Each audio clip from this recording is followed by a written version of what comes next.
नमस्कार दोस्तों, स्वागत है आपका बीबी स्टडी पर। दोस्तों, आज के वीडियो में हम संधि के ऊपर चर्चा करेंगे। पीटीटी और बीएसटीसी एग्ज़ाम के लिए आज हमारी संधि की चौथी क्लास है। दोस्तों, क्लास को शुरू करने से पहले यदि आप इस चैनल पर नए हैं तो चैनल को सब्सक्राइब कर लेना, क्योंकि दोस्तों इस चैनल पर आपको पीटीटी और बीएसटीसी एग्ज़ाम की व्यवस्थित तरीके से तैयारी करवाई जाएगी। इसके अलावा जब भी कोई नया अपडेट आएगा तो आपको सूचित किया जाएगा। तो दोस्तों, क्लास को शुरू करते हैं। दोस्तों, हमने 45 क्वेश्चन कर लिए थे। आपका 46वां क्वेश्चन है, इत्यादि का सही संधि विच्छेद कौन सा है। दोस्तों, इत्यादि के अंदर यण संधि है। इत्यादि का संधि विच्छेद होगा इति प्लस आदि। दोस्तों, यण संधि किसमें होती है?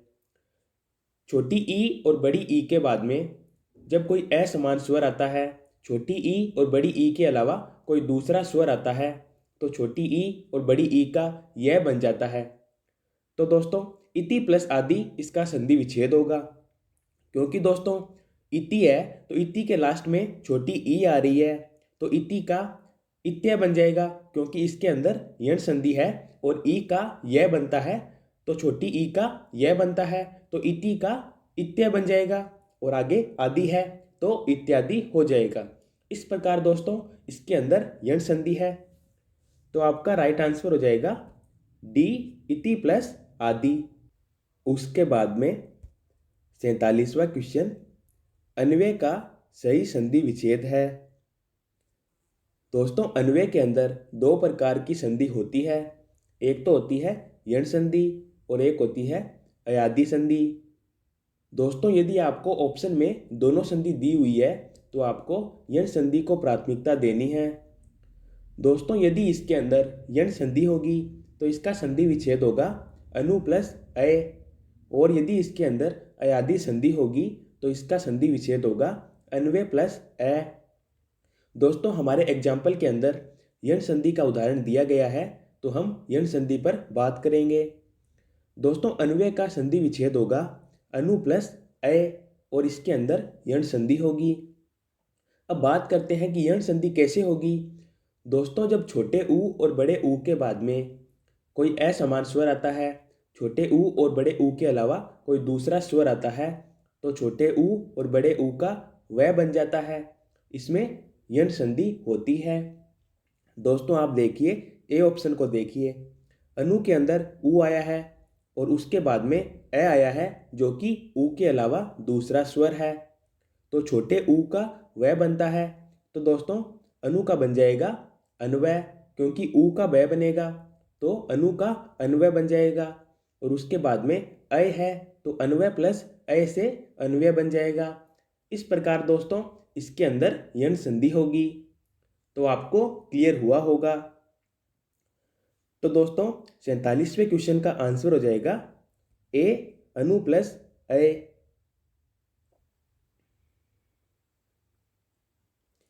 उसके बाद में 48वां क्वेश्चन, परोपकार में प्रयुक्त संधि का नाम है। ए, विसर्ग संधि, बी, गुण संधि, सी, वृद्धि संधि, डी, यण संधि। दोस्तों, परोपकार का संधि विच्छेद होगा पर प्लस उपकार, यानी दोस्तों पर के लास्ट में अ आ रहा है और उपकार के शुरू में ऊ आ रहा है। जब दोस्तों अ और आ के बाद में छोटा ऊ और बड़ा ऊ आता है तो दोनों को मिलाने पर ओ बन जाता है। ये गुण संधि के अंदर होता है। तो दोस्तों परोपकार का संधि विच्छेद होगा पर प्लस उपकार, यानी अ के बाद में ऊ आ रहा है तो इसके अंदर भी ओ हो जाएगा। तो दोस्तों परोपकार के अंदर संधि होगी गुण स्वर संधि, तो इसका आंसर हो जाएगा बी, गुण स्वर संधि। उसके बाद में 49वां क्वेश्चन, सप्तऋषि का सही संधि विच्छेद कौन सा है।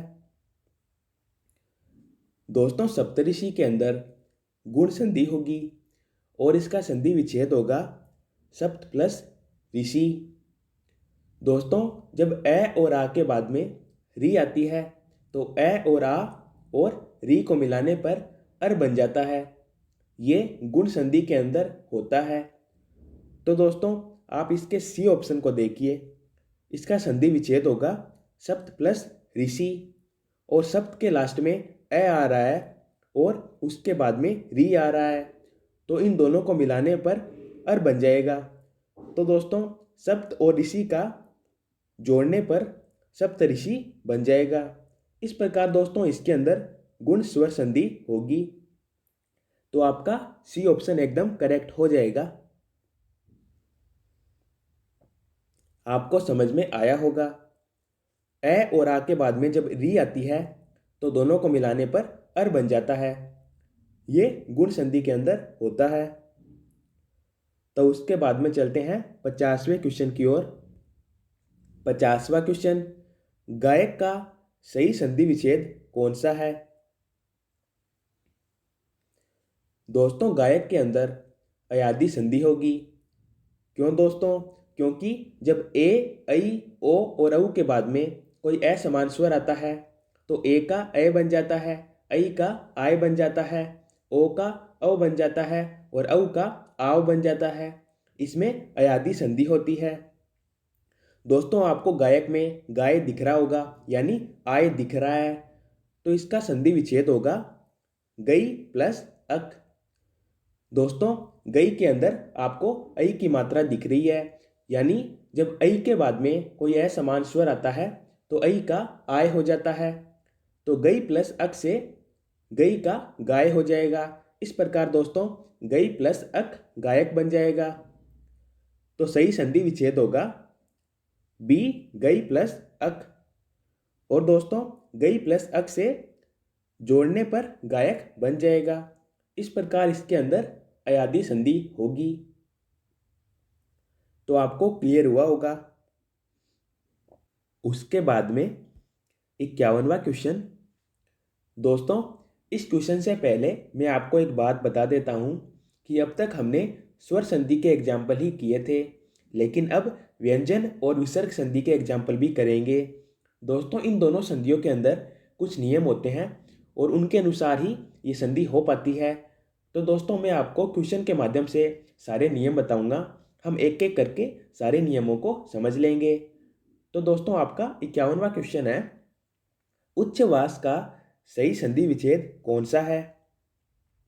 दोस्तों उच्छ्वास के अंदर व्यंजन संधि होगी और इसका संधि विच्छेद होगा उत् प्लस श्वास।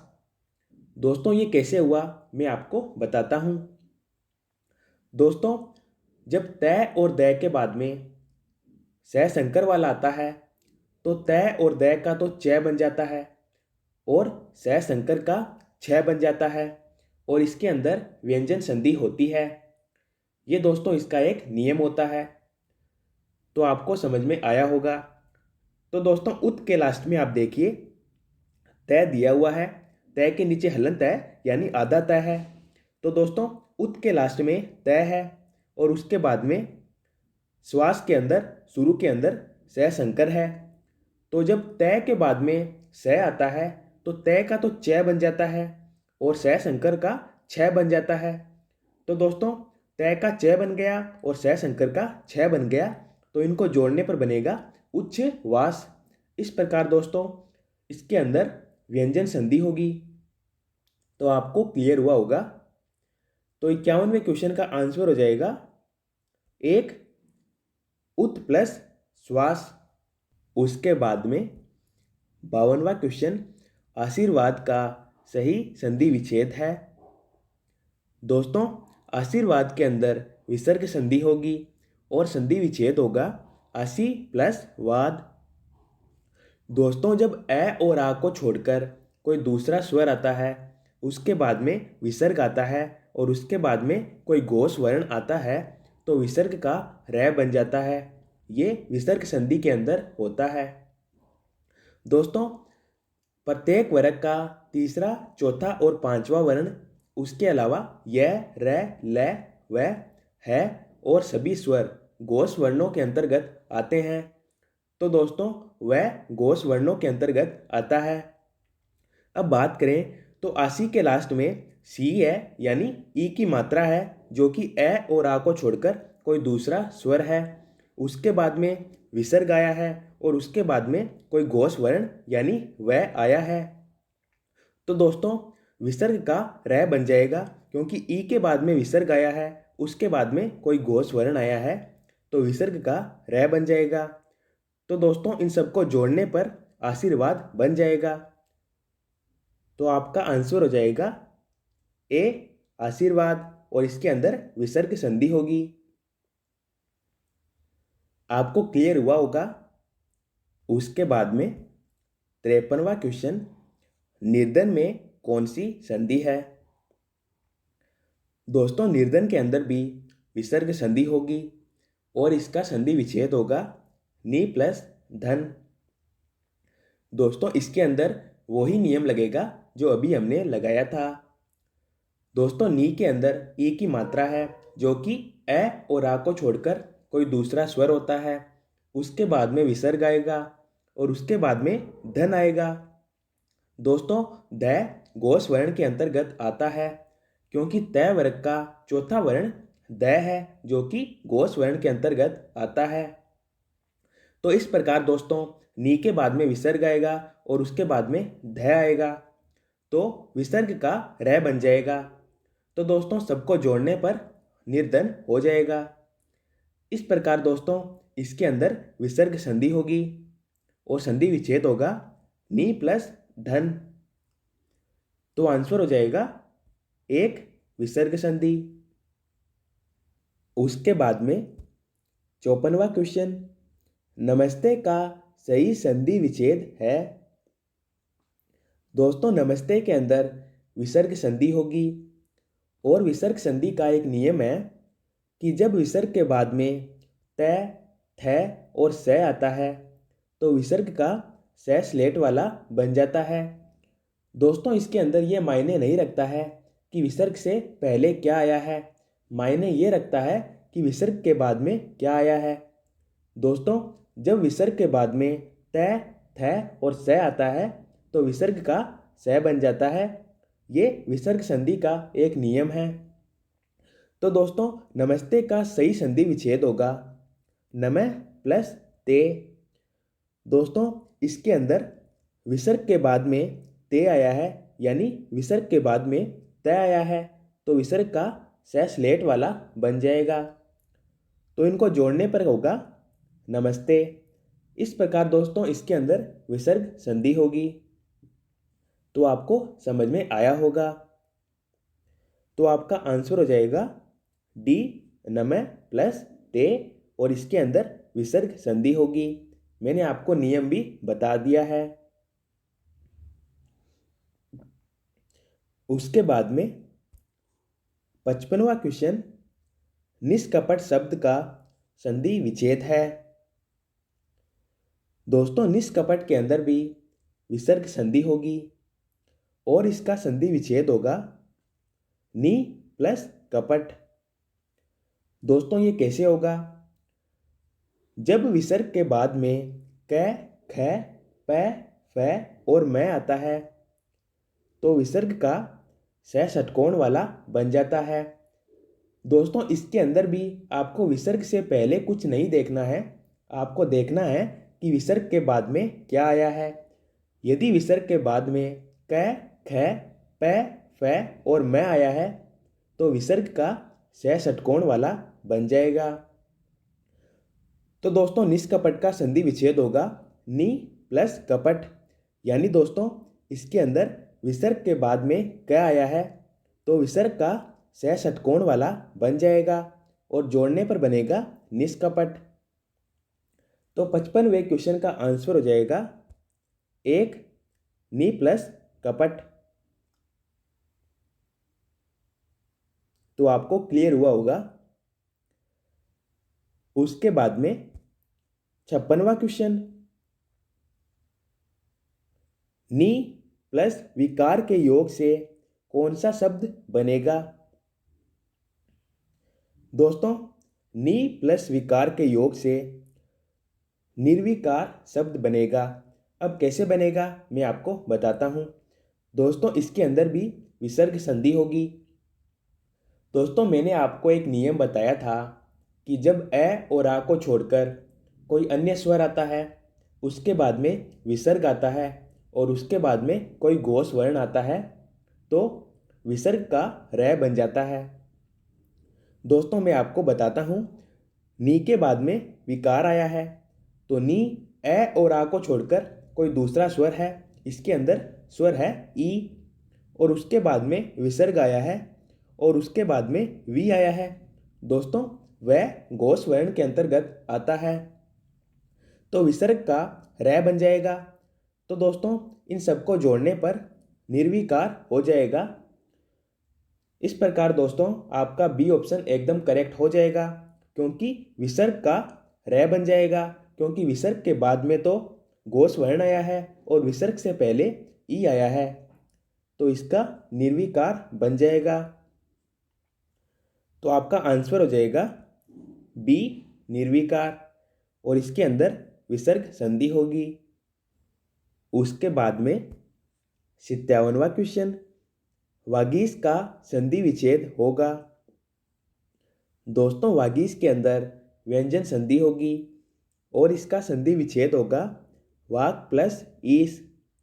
दोस्तों इसके अंदर एक नियम लगेगा, जब क च ट त प के बाद में प्रत्येक वर्ग का तीसरा चौथा वर्ण य र ल व है और सभी स्वर आते हैं, तो क च ट त प का अपने ही वर्ग का तीसरा वर्ण बन जाता है।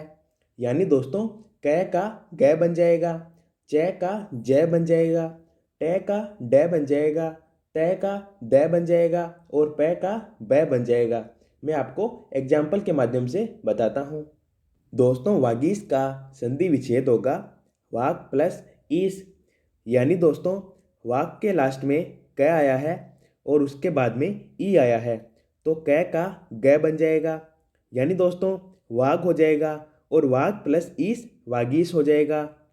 इस प्रकार दोस्तों इसके अंदर व्यंजन संधि होगी। दोस्तों आप इस नियम को एक बार फिर से देख लेना, ये बड़ा नियम है तो आपको समझने में थोड़ी मुश्किल हो सकती है। आप एक बार वापस इस वीडियो को देखना तो आपको क्लियर हो जाएगा। तो 57वें क्वेश्चन का आंसर हो जाएगा 2 वाक प्लस ईस। उसके बाद में 58वां क्वेश्चन, मन प्लस भाव के योग से कौन सा शब्द बनेगा। दोस्तों इसके अंदर विसर्ग संधि होगी। दोस्तों इससे मनोभाव बनेगा, जो कि बी ऑप्शन के अंदर दिया हुआ है। दोस्तों इसके अंदर एक नियम लगता है कि जब ए और आ के बाद में विसर्ग आता है और उसके बाद में कोई घोष वर्ण आता है, तो विसर्ग का ओ बन जाता है। ये इसका नियम है।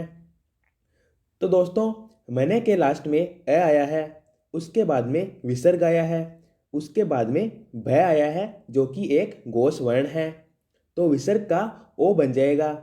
यानी दोस्तों मने और विसर्ग का ओ बन जाएगा और आगे भाव हो जाएगा, तो मनोभाव बन जाएगा।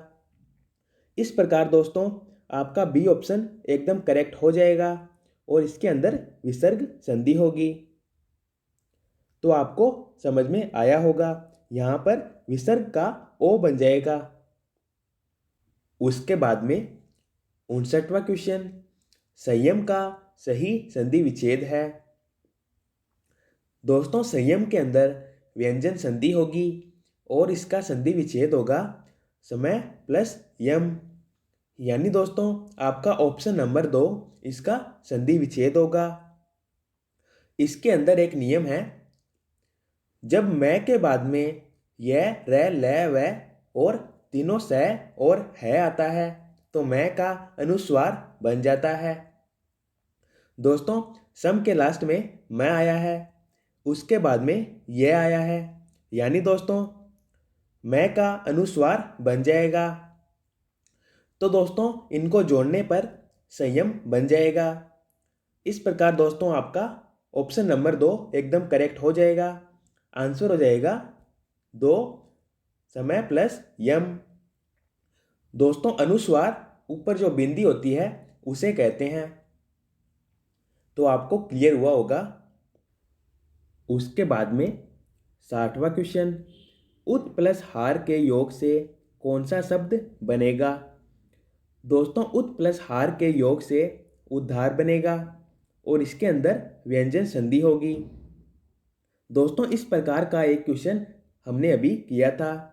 इसके अंदर एक नियम होता है कि जब क, च, ट, ट, प के बाद में प्रत्येक वर्ग का तीसरा चौथा वर्ण य, र, ल, व है और सभी स्वर आते हैं, तो क, च, ट, त, प का अपने ही वर्ग का तीसरा वर्ण बन जाता है।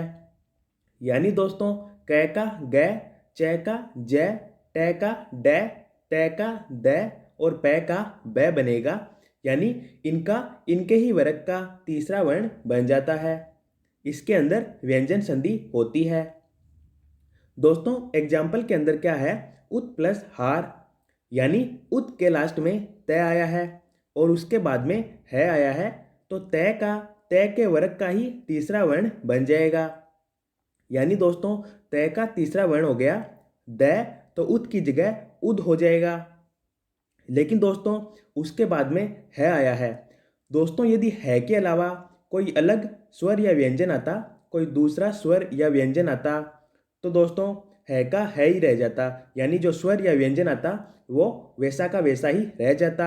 लेकिन दोस्तों है के अंदर एक खास बात होती है, या फिर आप इसे अपवाद भी मान सकते हो। यानी है के अलावा कोई दूसरा आता तो इसको जोड़ने पर क्या बनता, उधार बन जाता। लेकिन दोस्तों है आया है, इसीलिए क्या होगा कि तय का तो अपने ही वर्ग का तीसरा वर्ण बन जाएगा, लेकिन है का तय के वर्ग का चौथा वर्ण बन जाएगा। यानी दोस्तों है का तय के वर्ग का चौथा वर्ण हो जाएगा ध, तो है की जगह ध आ जाएगा, तो इनको जोड़ने पर हो जाएगा उद्धार। दोस्तों यदि है की जगह कोई दूसरा आता तो क्या होता, तय का तो द बन जाता, लेकिन है की जगह जो आता वो वैसा का ही वैसा ही रह जाता और दोनों को हम जोड़ देते। लेकिन है आया है, इसी कारण हम तय और है दोनों को बदलेंगे और तय की जगह तो द आ जाएगा जो तय वर्ग का तीसरा वर्ण है, और है की जगह ध आ जाएगा जो कि तय के वर्ग का चौथा वर्ण है। इस प्रकार दोस्तों इनको जोड़ने पर उद्धार हो जाएगा, जो कि 60वें क्वेश्चन का राइट आंसर है। तो आपको समझ में आया होगा, मैंने मेरी पूरी कोशिश की है। तो दोस्तों आज के वीडियो में इतना ही। आशा करता हूँ आपको सारे क्वेश्चन अच्छे से समझ में आए होंगे। यदि आपको ये वीडियो यूजफुल लगा है तो वीडियो को लाइक करना और चैनल को सब्सक्राइब कर लेना। धन्यवाद दोस्तों।